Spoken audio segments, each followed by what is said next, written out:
आप देख रहे हैं मिशन न्यूज़ पाकिस्तान की आवाज़।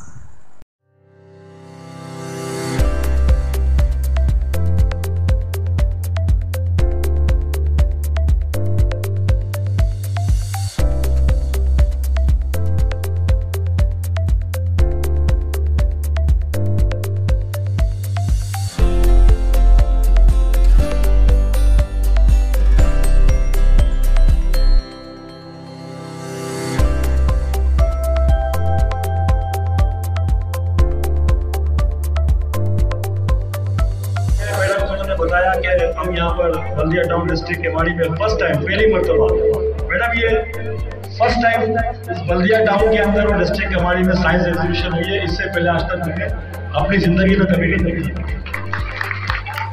इसका क्रेडिट जो है डॉक्टर अकबर ज़ियानी साहब और इनकी टीम टी क्लास पर मास्टर मोहम्मद जी को जाता है और आपका नहायत ही हम शुक्रगुजार है कि आप मेरे बल्दिया टाउन के लिए मेरे स्टूडेंट्स यहाँ पे जो बच्चे पढ़ते हैं स्कूल कि जो बच्चे यहाँ पे पढ़ते हैं सरकारी स्कूल में, आप उनके लिए यहाँ पर आए और सुन के बड़ी खुशी हुई कि आपने जवाब दिया सर अकबर ज़ियानी को कि बच्चों के लिए और तालीम के लिए आप मुझे कहीं भी बुलाएंगे, मैं एनी टाइम आपके लिए आऊँगा। और ये जो कौम के मेहमान जो बच्चे हैं तो आई थिंक कि ये एक हेल्दी नेशन बनेगी और एक अच्छा पाकिस्तान और एक अच्छी कौम बनेगी। तो मेरा तो ये ख्याल है इंशाअल्लाह ताला पाकिस्तान जिंदाबाद।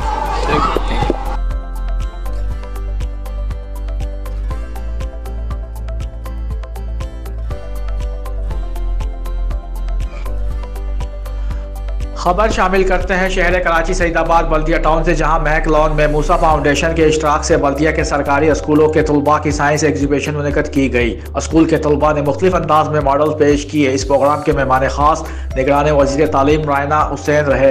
इनके साथ साथ सेक्रेटरी तालीम सिंध व दीगर स्कूल मालकान और उस्ताज़ कराम ने भी मूसा फाउंडेशन के साइंस एग्जीबिशन प्रोग्राम में भरपूर शिरकत की।